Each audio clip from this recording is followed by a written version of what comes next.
বাংলাদেশের রাজনীতির আকাশে আজ নক্ষত্র পতন, সব জল্পনা কল্পনা আর দীর্ঘ লড়াইয়ের অবসান ঘটিয়ে না ফেরার দেশে পাড়ি জমালেন তিনবারের সাবেক প্রধানমন্ত্রী বেগম খালেদা জিয়া।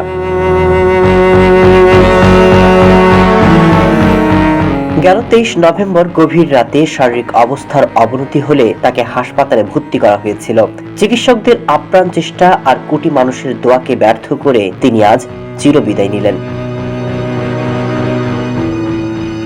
যে দেশের জন্য তিনি স্বামী হারিয়েছেন, যে দেশের জন্য তিনি সন্তানের পঙ্গুত্ব বরণ দেখেছেন, যে দেশের জন্য তিনি আরেক সন্তানের নিথর দেহ বুকে জড়িয়েছেন, তিনি আজ চলে গেলেও তার রেখে যাওয়া 54 বছরের ইতিহাস প্রতিটি অধ্যায় জ্বলজ্বল করছে।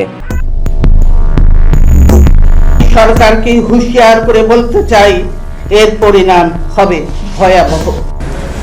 1981 সালের মে মাসে বিএনপির প্রতিষ্ঠাতা এবং রাষ্ট্রপতি জিয়াউর রহমানকে যখন হত্যা করা হয়, খালেদা জিয়া তখন নিতান্তই একজন গৃহবধূ। 1982 সালের 24 মার্চ সেনাপ্রধান হোসাইন মোহাম্মদ এরশাদ রাষ্ট্রপতি আব্দুস সাত্তারকে অপসারণ করে ক্ষমতা দখল করে নেন।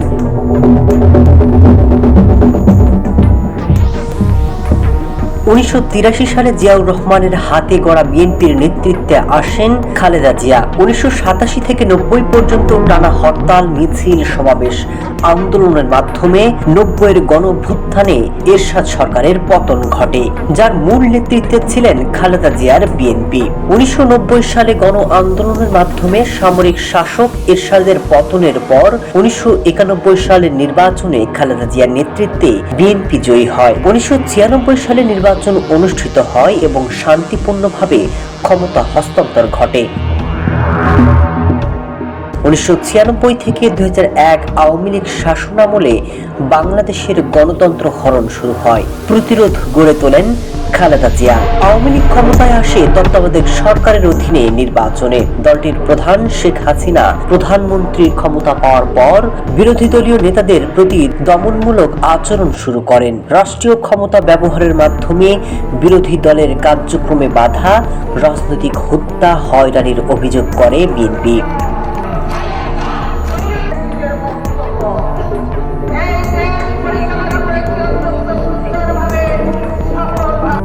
আওয়ামী লীগ আবার ক্ষমতায় আসে 2009 সালে।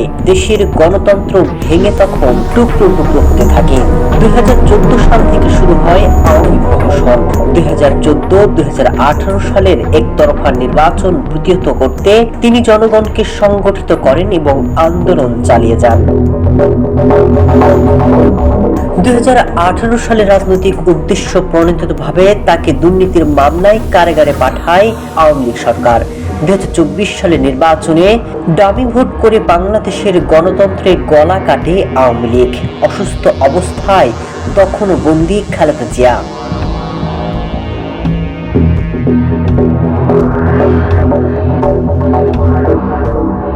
তবে দীর্ঘদিনের শোষণ নিপীড়নের বিরুদ্ধে ফুঁসে ওঠে গোটা দেশের মানুষ। মূলত কোঠা প্রথা নিয়ে বৈষম্য বিরোধী ছাত্র আন্দোলন ফ্যাসিস্ট সরকার বিরোধী আন্দোলনের রূপ নেয়। 36 দিনের আন্দোলনে দেশবাসী কালো আওয়ামী লীগ খোলস ছেড়ে ফেলে। দেশ দ্বিতীয়বারের মতো স্বাধীন হয়। খালেদা জিয়া মুক্তি পান বর্বরদের মিথ্যা থেকে। মুক্ত বাতাসে খালেদা দেন সহনশীলতার বার্তা।